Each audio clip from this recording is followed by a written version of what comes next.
Justin, how is your day going aside from answering the same questions over and over and over again? It's going pretty good. I cannot complain. At this point, what percentage of the press that you're doing is wrestling press versus anime and cartoon press? I would say it's mostly been cartoon press. I think we had one wrestling person. I'll do my best to bridge the two gaps and all that. But when did this show's launch on the creative end happen versus you getting that awesome variety placement calling you a top tenor? Yeah, that was man, that was a couple of years ago now. I first started kind of cooking on the show just in my head in 2016. Oh, So yeah, I would say that far back, and we really were only in production for about a year and a half from 2022 to 2024. Um, but all of that time before then was just me sort of cooking on the idea and pitching it to places, and then eventually, someone bid on it. I gave you that with 2016 first to show how you stuck with it, you saw it through, and it got done. But also in 2016, people were not psyched to be making wrestling related content in a mainstream thing. Nowadays, because of the Iron Claw, the Mr. McMahon, etc., you could easily sell a wrestling script if it's good. Did you Yeah. initially have people back then go, "Oh no, wrestling doesn't sell"? Oh, absolutely. I mean, I say 2016 because I like to mention just how much the industry has changed. I mean, even from, you know, make wanting to make like a serialized show in the animated space, like in the West, wasn't super a thing back then. Like people were just starting to do it. So we had that against us. We had, that we wanted to make a wrestling show. I think we had the fact that we were trying to make it anime inspired, but like, what did that mean back then? Not as many people had just come out the gate and just done it. And so there were a lot of things that at the time when I was pitching it, it was like, what are you trying to do? And luckily we found partners who were like, I think that there's something here. And in the process of making it, the world kind of changed, and we were lucky enough to sort of now be coming out in this era that I think is a little bit more accepting towards that stuff. Yeah, using that Warner Media synergy, Yeah. it seems like one third of all the signs in an AEW crowd are anime or video game related. Yes. Yeah. Man, it's surreal to think about just the ways that over the course of just this project, the world has changed, and even stuff like that is now much more like that synergy is like really embraced now. Yeah. How far do you go back as a wrestling fan? For me, I go back to being, man, I would say maybe before middle school, like coming home nighttime. I had a TV in my room. I probably should not have. Uh, Turning the TV on when it was supposed to be off and just watching wrestling. It was between that and like Seinfeld and like Just Shoot Me reruns.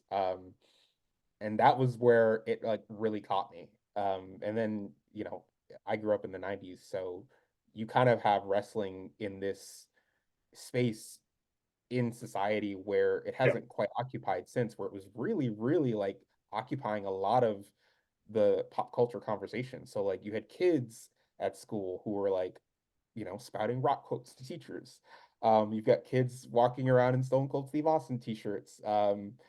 Yeah, it was like kind of a really, really magical time to discover it. Are you up on all the Seinfeld wrestling crossover memes and Facebook groups and all that? I'm not. Okay.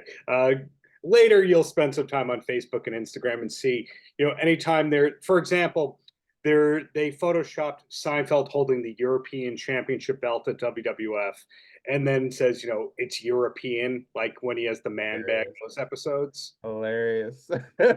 There you go. So, do you Okay. find? I think I know the answer to this, but are you finding that a lot of other people in writers' rooms and the creatives and the showrunners are big wrestling fans, but they've kind of come out of the closet about it in recent years? I think you're right. It's recent years, and I think it's also like we're kind of in this era where it's much more accepting to have these things that in the past people sort of hid about themselves, like being someone who reads comic books, like being someone who's into anime. so it's this project has especially been rewarding to kind of collect a group of people who all had the similar upbringing and similar sort of like love of this stuff. And it was sort of for me like, where were you guys the rest of my career? Like Yeah, everyone was hiding, and I found them all here. Like, so yeah, absolutely. Like it's becoming a thing that more and more people speak about. But uh, again, I've worked in this industry for about like a little over 10 years. A lot of it, I was like, where is everybody? sure. Now, the show has one of my favorite voice actors as the narrator, Keith David. Have you Yep. ever tried to talk about wrestling with Keith? Any idea if he was ever a fan? Because he's so intellectual sounding with his voiceovers, but people who are comedic usually have that goofy side that they were into wrestling when they were a kid or something. I haven't talked to him about it, but something about him tells me that just a lot of people like that, like you're saying, people who like can dip back and forth between being really smart and then also being insanely funny. Um, a lot of those people I found are wrestling fans, which I think there's some crossover there of like wrestling is beautiful because it has the ability to be so insanely funny and Mhm. so goofy, and at the same time, like the stakes can be so high, it can be so smart and cerebral. Um, yeah, I think that there's some crossover that happens there. And back to you and the show and Adult Swim and all that. How far ahead are you looking? For example, how many episodes are made? Are you thinking about another season, etc., or are you a one task at a time kind of person with shows? Sure. For me, I get hyper fixated on stuff. So I've seen this show in my head all the way out to like episode 100. Right Oh, now there's only 10, but in the type of storytelling that we're doing, I think you have to think out ahead. You have to, because so much of what we're doing is seeding things and you know, dropping mysteries and foreshadowing things. And so I think for us to be really effective at that, we have to really look longitudinally. Um, for me, I almost have to stop myself from doing that because that's my natural inclination is to want to be like, okay, like 50 episodes from now, what's happening? In today's climate, they're like, well, you get 10 for now. yeah. And we'll see what happens.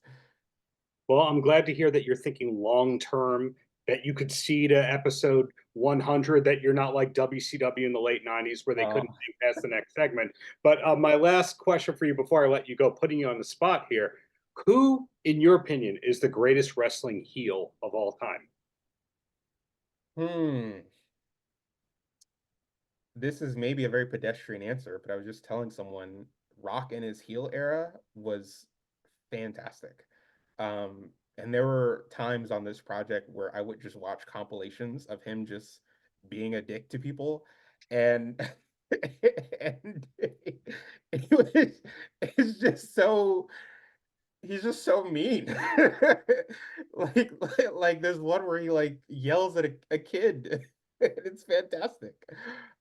Which to me, is what a heel should be. Like no one should be exempt. No one should be safe. It's like whatever that personality persona is, he commits to it fully.